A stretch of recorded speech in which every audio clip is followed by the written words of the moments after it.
Et salut les amis, c'est Farming Savoyard. Vous vous demandez peut-être qu'est-ce que c'est que ce jeu. Vous l'aurez peut-être vu sur la miniature. Je joue actuellement et je me suis lancé sur e-Racing, la simulation ultime. Donc la simulation automobile, donc simulation payante. N'hésitez pas à revenir vers moi, je reviendrai en détail, etc. On est sur une petite course en ovale, donc Charlotte Motor Speedway en street stock air. On va faire les qualifications, on n'a que 5 minutes, donc on va se lancer. Voilà l'intérieur de la voiture. Attention à la pit lane, etc. Donc on va faire la qualif, on va faire la course et vous allez voir. Alors le principe de ces courses là, c'est pas forcément d'être le plus rapide. J'ai envie de dire qu'il faut être le plus malin et essayer de se faufiler, entre les concurrents, entre les participants, parce que franchement, ça fait partie du contenu gratuit que vous avez quand vous payez votre abonnement, puisque e-Racing fonctionne avec un abonnement, pour ceux qui ne le sauraient pas. Donc revenez vers moi, vous pourriez, si vous le souhaitez, grâce à mon code parrainage, pouvoir y jouer 3 mois pour seulement 5 $, donc ça reste quand même pas très cher pour pouvoir au moins essayer. Il y a des courses sur route, donc là c'est parti, on est parti pour le premier tour de qualification, il y a 2 tours.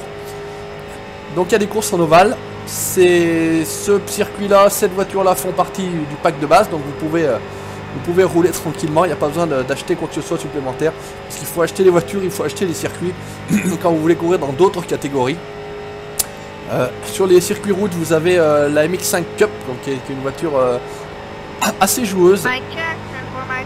Donc on va entendre parler un petit peu les autres concurrents. On va être une quinzaine, je pense, sur ce split, sur cette course-là. Voilà, on entend le chat. Hein. Donc là, il me reste un tour de qualification. En bas à droite, vous avez ce qu'on appelle la black box. Donc là, j'ai fait 37 678. Je suis actuellement en 7ème position avec ce temps-là. Sur la grille de départ, attention, en ovale c'est des départs lancés, c'est pas les départs arrêtés sur grille. 8ème, vous voyez, ça a déjà évolué, mais 37,6 c'est pas terrible pour l'instant. En tout cas, le premier tour de qualification est jamais bien évident, puisqu'il faut vraiment lancer la mécanique, lancer la voiture. Il faut éviter que ça glisse trop. Je sais pas si vous le sentirez, si vous le verrez sur la vidéo, mais là la voiture est très légère de l'arrière sur ce virage là. On va voir si on rentre un temps un peu plus correct, 37,6, normalement j'arrive à faire du 37,2. On fait 37,3, on revient, vous voyez, en position 2ème sur la grille de départ, c'est plutôt pas mal. Ça va éviter un petit peu tous les rookies, puisque même principe, sur e-Racing, il y a 2 classifications. Il y a la classification de votre, on va dire ça, niveau de pilote, avec ce qu'on appelle le e-rating. Je suis actuellement alors en ovale assez bas, puisque j'ai fait récemment quelques courses justement sur ce type de course là où j'étais premier, le deuxième m'a mis dans le décor, etc. Bref, c'est comme ça, c'est le jeu, ma pauvre Lucette. Et puis donc il y a un SR, donc le IR, donc le e-rating c'est votre niveau de pilote. Eh ben écoutez, c'est déjà la grille. Et le SR c'est le safety rating, ça s'appelle. Et le safety rating tout simplement c'est votre degré de propreté en course. Donc si vous ne tapez pas les murs, si vous ne tapez pas les autres concurrents, si vous ne sortez pas de la piste, voilà, c'est calculé en X. Vous verrez si je viens malheureusement à toucher, si je viens à toucher un mur ou si je viens à sortir de la piste, vous verrez en haut au sommet de l'écran s'afficher x4, x2, x1, etc. Donc c'est des courses avec donc un setup de base. On ne peut rien faire évoluer en tout cas sur cette voiture là.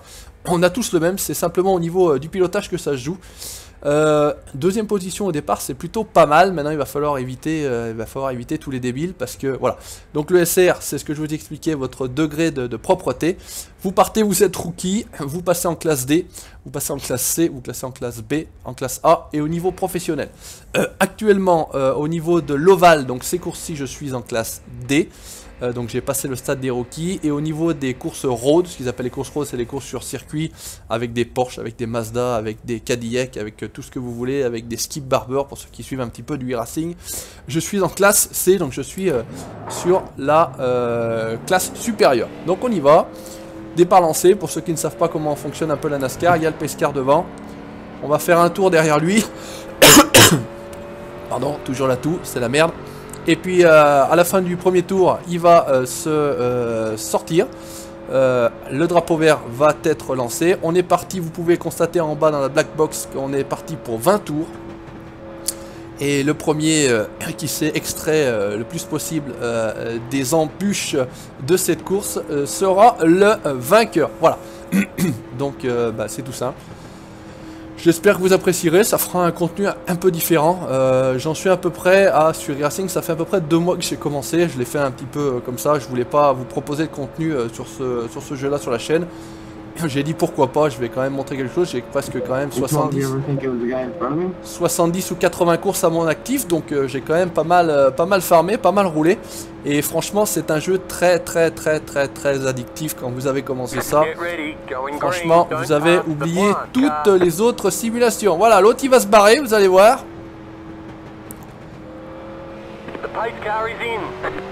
Et quand ça va apparaître le drapeau vert, c'est parti, la course est lancée. Donc on va tenter déjà de ne pas se faire allumer dès le départ. Voilà, ça commence fort, regardez, ça part derrière en sucette. Il y en a déjà 2 qui sont envolés. On garde notre deuxième position, c'est plutôt pas mal. On a oublié de passer la vitesse, c'est la première fois que je commente. Regardez, j'ai pris en haut 4x, donc 4 sur 17, ça veut dire que soi-disant je suis rentré dans quelqu'un. Bon bah, c'est possible. Il y en a un qui est déjà mort, donc qu'est-ce qu'on va faire?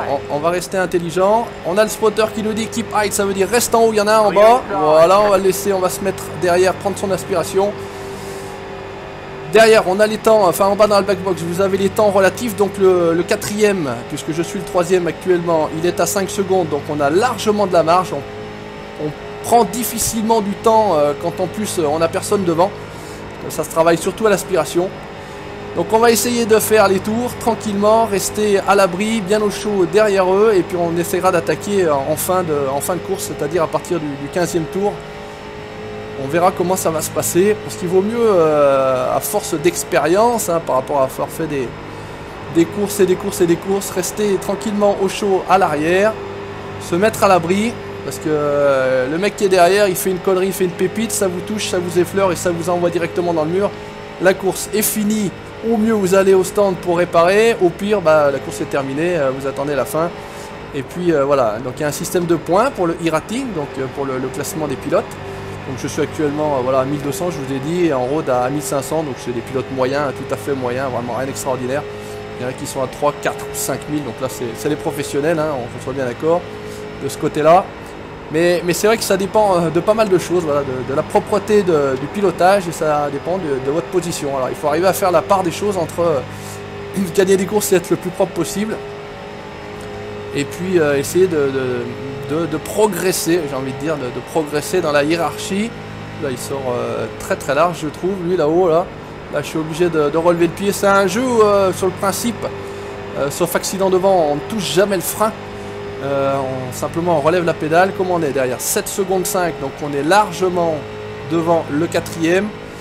Il faut surtout pas qu'on fasse de boulettes avec eux là, au pire qu'on finisse troisième. Moi ça me va bien, puisque les 3 ou 4 dernières courses que j'ai fait sur cette série là, bah, j'ai terminé soit dans les stands à attendre la fin parce qu'ils m'avaient balancé. J'étais en bataille une fois, j'étais premier, deuxième, premier, et puis d'un seul coup il m'a touché, et ben j'ai fini dernier. Voilà, merci Oscar, je sais plus comment il s'appelait. Donc bien évidemment vous jouez avec les pilotes de toute la planète, hein. Vous jouez contre des Brésiliens, des Russes, des Japonais, tout ce que vous voulez. On va commencer à rattraper, regardez, des retardataires, des Français, il y en a un petit peu. Les Pays-Bas, Belgique, Italie, Angleterre, enfin il y en a partout, les Allemands, voilà, c'est vraiment... all over the world. On va rester au contact tranquillement. C'est vrai que c'est là. Oula. Voilà. Regarde, ils sont là, ils sont en train de se. Voilà. Il y en a un qui est en train d'insulter l'autre parce qu'il a dû le foutre dans le décor. Mais bon, quoi dire, quoi faire. Vous faites mettre dans le décor, c'est malheureux, mais c'est comme ça. C'est quand même pas forcément très évident à rouler ce genre de course là quand on n'a pas l'habitude, vraiment. Là je suis derrière, je prends pas trop de risques, voire je prends pas de risques, et c'est vraiment volontaire que je ne cherche pas pour l'instant à dépasser. Parce que sinon il suffit de se glisser, enfin d'essayer de se glisser à l'intérieur. Le problème c'est que si l'autre il vous voit pas ou il fait mine de pas vous voir, hein, une erreur de trajectoire, boum, c'est fini, vous envoie un décor, voilà, ils vont s'attaquer entre eux. On est tranquille, 7 secondes 8 pour le quatrième, je vais garder en tête cette... Voilà, donc il est passé à l'intérieur. Là il lui fait une queue de poisson, c'est pas ce qu'il fait, il prend à l'intérieur, il sort à l'extérieur, il lui revient dessus, alors voilà. Ça, c'est le genre de pilotes qui savent pas conduire du tout la NASCAR. Ils savent pas tenir une ligne. Donc soit vous prenez la ligne haute, soit la ligne du milieu, soit la ligne d'en bas. Certains ne jouent pas au volant, donc c'est quand même pas évident non plus de jouer sans volant à ce genre de jeu là. Je vous le dis tout de suite. Voilà, on va laisser faire. Là, je suis obligé de freiner parce que... Enfin, freiner. De lever le pied, de ralentir, vous entendrez certainement ça au régime moteur. On tourne à 230 km/h. C'est la NASCAR la moins puissante. Il y en a qui tournent à 280, 290. Les pick-up, me semble-t-il, 290 km/h sur un anneau. C'est absolument fantastique. Et là, la moindre erreur, c'est pareil, ça part en chute. Regardez les fers. Il veut se protéger, il se remet à l'intérieur. L'autre, il fait zigzag, etc. C'est assez folklorique. Et ça peut être très très dangereux, puisque là, la course peut être ruinée. Il y en a qui est planté là avec le moteur pété. A priori, ça fume. Ça peut être course ruinée en une fraction de seconde. Hein, puisque là, la course est ruinée, vous repartez pas. Hein. Si le moteur tape dans le muret ou quoi que ce soit, c'est fini. Hein, ça... Une fois que c'est parti, en plus, c'est irrattrapable. Donc là, on va économiser les pneus en plus, vu qu'on tourne pas comme des bourrins. Derrière, 8.4, on continue d'accroître notre avance, donc on est bien. On va pas se stresser. On va laisser courir. Là, j'accélère même pas, là, on passe à fond. Hein. Et là, je suis derrière eux et j'accélère même pas. Tout à l'aspiration. Donc e-racing n'est pas le plus beau jeu en termes graphiques, ça c'est clair et c'est net, propre et précis.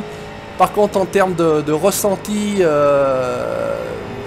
d'intérêt en simulation automobile, je pense que c'est le mieux. En tout cas c'est ce que j'ai trouvé de mieux. Honnêtement là, la physique de la voiture c'est absolument invraisemblable, comme c'est criant de réalisme. Un race room est beaucoup plus joli en termes graphiques, mais et c'est beaucoup moins prenant, il y a beaucoup moins d'intérêt, il y a ce classement en fait, vous pouvez vous créer votre propre carrière pilote en fait, voilà, l'autre il est carrément dans l'herbe, donc ça s'appelle un off-track, c'est un x1, il nous reste 10 tours, on est toujours tranquillement au chaud à l'arrière, on les surveille de loin, avec un peu de chance ils vont se mettre tous les deux dans le décor, ou au moins il y en a un qui va envoyer l'autre dans le décor. Tâchera à nous de l'éviter au moment où ça arrivera, parce que c'est pareil, il faut arriver à l'éviter. Hein. Quand ça part comme ça, le moindre coup de volant sur la voiture, c'est pareil, ça peut vous faire partir en sucette. Mais là, voilà, on va faire une course intelligente. Enfin, en tout cas, on va essayer. On va essayer de la finir.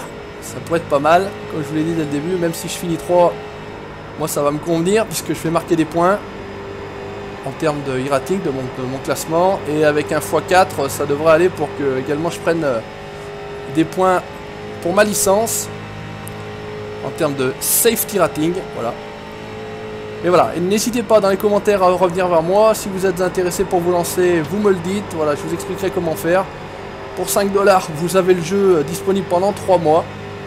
Ce type de courses là vous pourrez les faire, c'est gratuit, c'est inclus dans le pack, vous pourrez faire les courses avec les MX5. Il y a d'autres courses également qui sont... alors après, je ne vais pas rentrer dans les détails, mais il y a des courses officielles, des courses non officielles. Donc, dans courses officielles, j'entends les courses qui comptent pour justement ce classement des pilotes et ce classement de licence. Et puis d'autres courses où ça n'a aucun intérêt. Hein. Vous pouvez faire les courses, mais il n'y a pas d'incidence sur vos classements. Bon, je pense que je vous ai à peu près tout dit sur e-racing. On essaie de rouler tranquille. Là, on revient tranquillement sur eux. On est pas mal. Ah, lui il a touché le mur. Petite touchette. Qu'est-ce qu'on est? On est à 13 sur 20. On va commencer à se montrer pour les stresser un peu. Et là, normalement, il suffirait juste que je me glisse à l'intérieur et ça passerait. J'arriverai au moins à me mettre à sa hauteur et au virage suivant, à lui sur le principe de ralentir. Ils sont de plus en plus nerveux. Là, ça a l'air de commencer à glisser. Moi, c'est pas forcément mon cas. J'ai plus ou moins économisé mes pneus. Ah, c'est fou, là. Je suis pas du tout le pied à fond. 9 secondes 7 sur le 4ème. On est bien de ce côté-là. On n'a pas à se faire de soucis pour ce qui peut arriver derrière. Sur la black box en bas à droite, donc en bleu c'est un retardataire, donc c'est quelqu'un qui a un tour de moins que nous. Ceux qui sont en blanc c'est ceux qui sont dans le même tour que nous. Et quand vous avez l'écriture en rouge, c'est quelque chose qui a justement comme nous on peut avoir pour celui qui est devant là-bas, un tour d'avance. Voilà, lui il est en train de partir complet. Lui pareil, il va taper, on va se glisser au milieu, lui, je sais pas où il est, voilà, allez, maintenant, on se fait la malle, on est première, you are the leader, yes man, allez, on essaye maintenant de garder la position, là on va écraser la pédale, maintenant fini de rigoler, on n'est plus là pour se tourner les pouces, voilà, la course intelligente c'est laisser les autres se planter. Parce qu'à force de faire des courses comme ça, j'ai pu me rendre compte que ça sert à rien d'être le bourrin de service et d'essayer d'attaquer un maximum, puisque vous êtes toujours niqué le dindon de la farce à l'arrivée. Donc là, par contre, ouais, aussi ça commence à glisser, donc il va falloir être prudent. Qu'est-ce qu'on a? On a 2 secondes et 2 secondes 4 sur ceux qu'on avait tout à l'heure devant. Il reste a priori 5 tours. Donc il n'y a plus qu'à assurer. Ça devrait plutôt bien se passer. Commence à bien glisser. J'ai pas pris de risque, mais pourtant les pneus se sont bien usés, bien gommés. Allez, on va parler un petit peu moins, on va se concentrer, bien sentir la voiture, pas faire d'erreur, si possible, tout seul, ça serait con vraiment. Parce que c'est vrai que les courses que j'ai foirées, malheureusement, elles sont rarement de mon fait. Je me suis souvent fait pousser, souvent fait enculer. Mais bon, il n'y a rien à dire, il n'y a rien à faire. Vous faites comme l'autre tout à l'heure, vous balancez un fuck you, un idiote, un enculé ou ce que vous voulez sur le chat vocal ou quoi que ce soit. Là c'est pareil, ça tapote. Les mecs qui sont à moitié en carafe. Mais voilà, il n'y a pas de punition particulière. Et puis c'est vous qui êtes pénalisé malheureusement en plus. Parce que la position c'est vous qui la perdez. Et les points de compétence ou les points de SR pour la licence. Voilà, imbécile, regardez, c'est ce qui est marqué en haut, hein, Matthew Wilkinson qui balance un imbécile. Lui, il fait n'importe quoi, il sort des stands, il se remet directement, regardez-le faire, sur l'ovale. Ça, c'est n'importe quoi, il faut se relancer, mais il faut surtout pas se relancer sur l'ovale. Vous avez des voitures qui arrivent à 230 km/h derrière vous, mais tout à fait bien. Il faut rester sur l'intérieur et normalement revenir seulement à ce moment-là quand il n'y a personne, déjà sur le principe, c'est mieux aussi. Et surtout pas en théorie gêner les concurrents, mais bon. Voilà. Ces courses là sont ouvertes à tout le monde, donc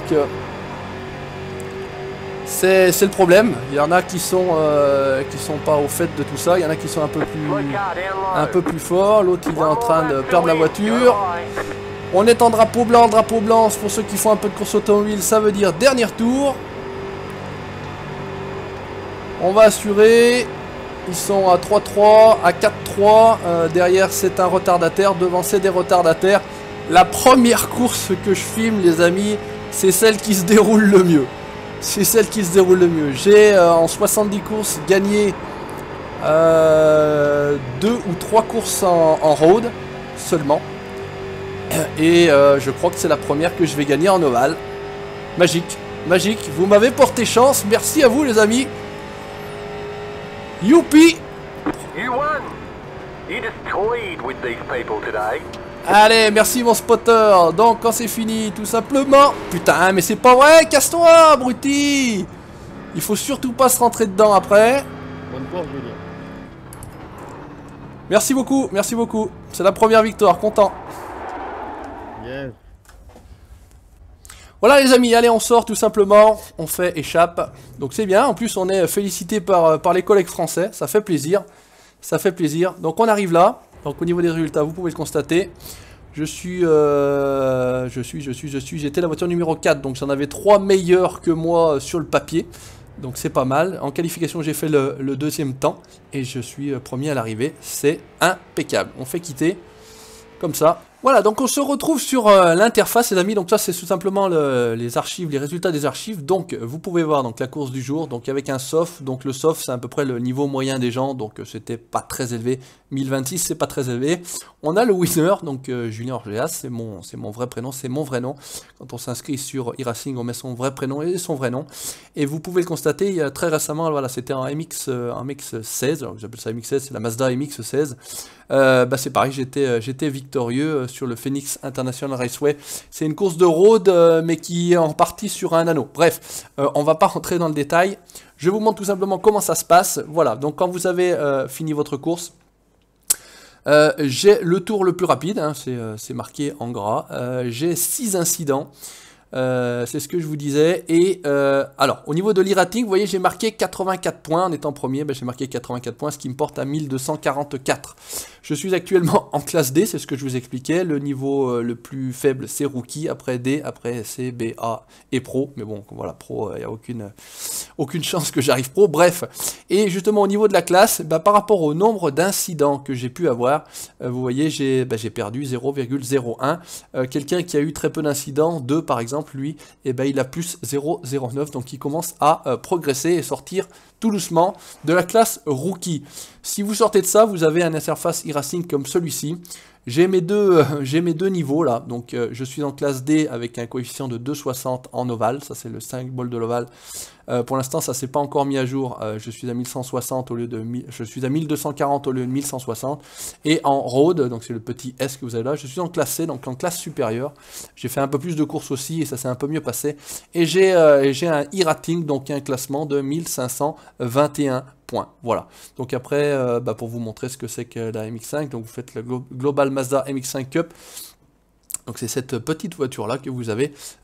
Cette voiture là, ce circuit là, ils sont disponibles. C'est pareil avec l'abonnement. Il n'y a rien besoin d'acheter en plus. Moi j'ai déjà acheté du contenu supplémentaire. Je peux tout simplement rouler par exemple en Porsche e-Racing Cup. Voilà, c'est ce genre de véhicule là. Donc là ça rigole déjà un petit peu moins. Je peux rouler actuellement avec ce genre de véhicule là qui est une Cadillac CTS-V Race Car. Donc c'est pareil, ça commence à arracher un petit peu plus. Je peux rouler actuellement, c'est pareil, j'ai investi dans la Pro Mazda, donc c'est une espèce de petite Formule 1 un peu moins puissante, mais ça arrache déjà pas mal, donc c'est plutôt sympa. Et enfin, vous savez encore, qu'est-ce qu'on peut vous montrer, inéligible. Par exemple la Radical, donc ça c'est pareil, c'est un autre type de véhicule, voilà, mi GT, mi proto, mi un peu tout, voilà, assez sympathique. Voilà, on n'ira pas plus loin dans l'explication. Si vous voulez des explications, il y a plein de choses sur YouTube. N'hésitez pas à me contacter via la vidéo par les commentaires, via ma page Facebook. Je me ferai un plaisir de vous répondre. Merci d'avoir regardé. N'hésitez pas, comme d'habitude, à laisser le petit pouce bleu, le commentaire, liker la page Facebook et vous abonner à la chaîne YouTube pour la suite de vos aventures sur e-Racing à l'occasion. Ciao, bye bye!